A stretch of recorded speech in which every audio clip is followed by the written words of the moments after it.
Selamat pagi, siang, atau sore. Perkenalkan, nama saya Susmiati.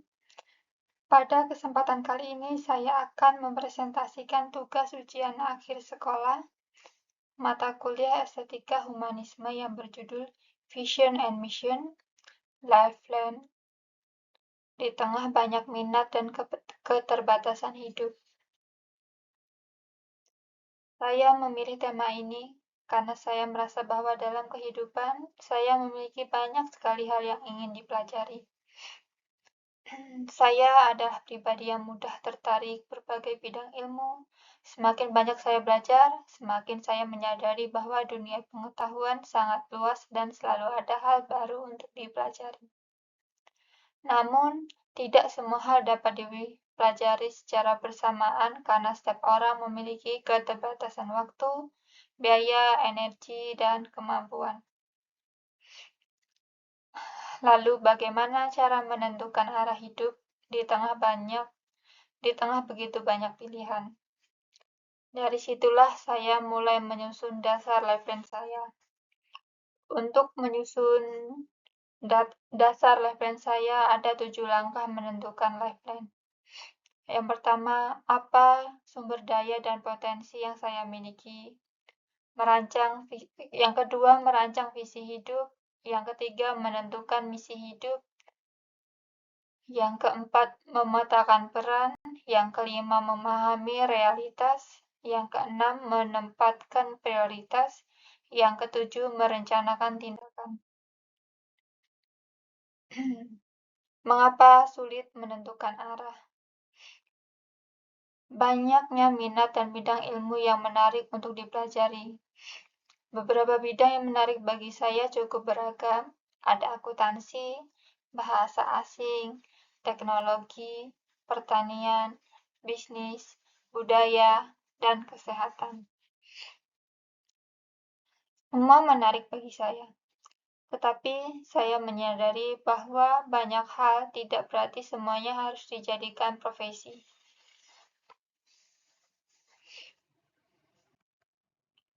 Dari sini saya belajar bahwa rencana hidup harus melihat realitas kehidupan dan kemampuan.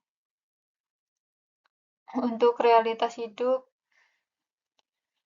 ada hal-hal yang ingin saya lakukan, seperti belajar hal-hal baru secara konsisten, mengembangkan karir impian, menjalankan hobi dan kreativitas, membangun kehidupan rumah tangga, merawat orang tua dengan baik, dan menjaga kesehatan fisik dan mental.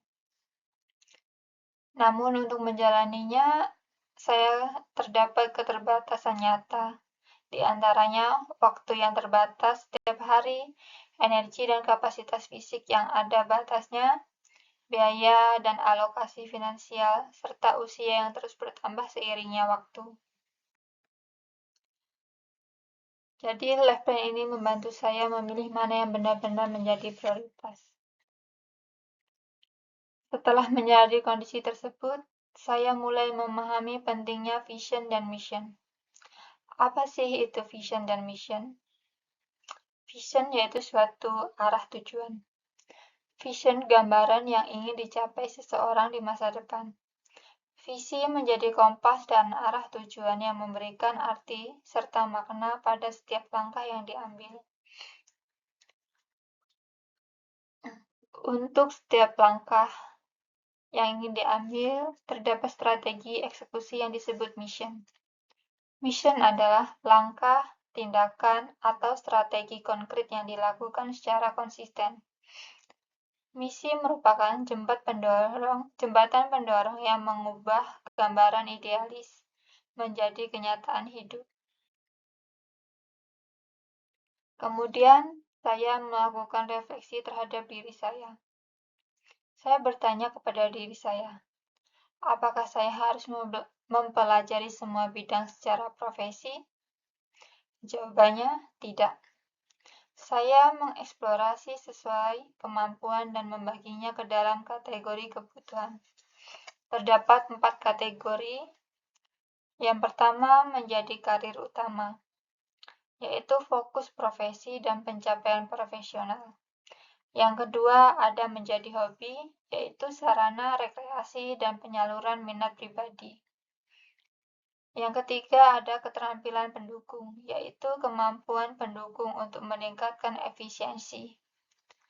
Terakhir, ada pengetahuan umum, yaitu untuk wawasan luas tanpa beban profesionalisme. Berdasarkan refleksi tersebut, saya merumuskan visi hidup saya, yaitu menjadi pribadi yang terus belajar, mampu menentukan prioritas, serta memberikan manfaat bagi keluarga dan masyarakat. Bagi saya, terus belajar bukan berarti harus menguasai semua bidang, tetapi saya ingin tetap berkembang dengan belajar sambil menentukan mana yang harus saya prioritaskan, yaitu menjadikan kebahagiaan diri sendiri sebagai prioritas utama. Untuk mewujudkan visi tersebut, saya memiliki beberapa misi untuk menjalankannya. Yang pertama, mengenal dan memahami potensi diri secara mendalam. Yang kedua, mengeksplorasi berbagai bidang ilmu secara bijak. Ketiga, menentukan prioritas utama di setiap tahapan kehidupan.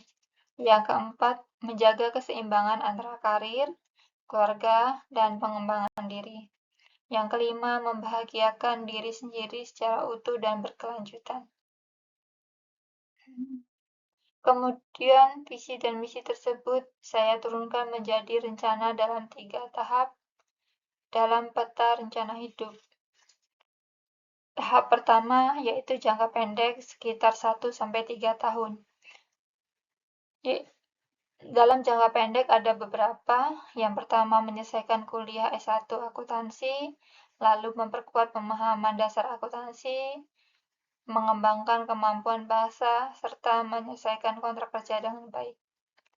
Untuk jangka menengah, sekitar 3-5 tahun, yaitu membangun karir yang stabil, memulai karya atau usaha dari ilmu yang dipelajari, serta membentuk dan membina keluarga. Yang terakhir ada jangka panjang, yaitu sekitar 5 tahun ke atas. Terdapat terus belajar sepanjang hayat, berkontribusi nyata bagi masyarakat, serta menjalankan dan mengevaluasi rencana lanjutan. Dari proses membuat life plan, ini saya belajar. Hidup bukan tentang melakukan semua hal sekaligus, tetapi tentang memilih dengan bijaksana. Mencoba banyak hal membantu saya mengenal diri sendiri, sedangkan menentukan prioritas membantu saya menjalani hidup dengan lebih bermakna. Belajar adalah perjalanan untuk menentukan siapa diri kita dan bagaimana menjalankan dengan baik serta berguna untuk diri sendiri dan masyarakat. Demikian presentasi saya. Terima kasih atas perhatian Bapak dan Ibu dosen.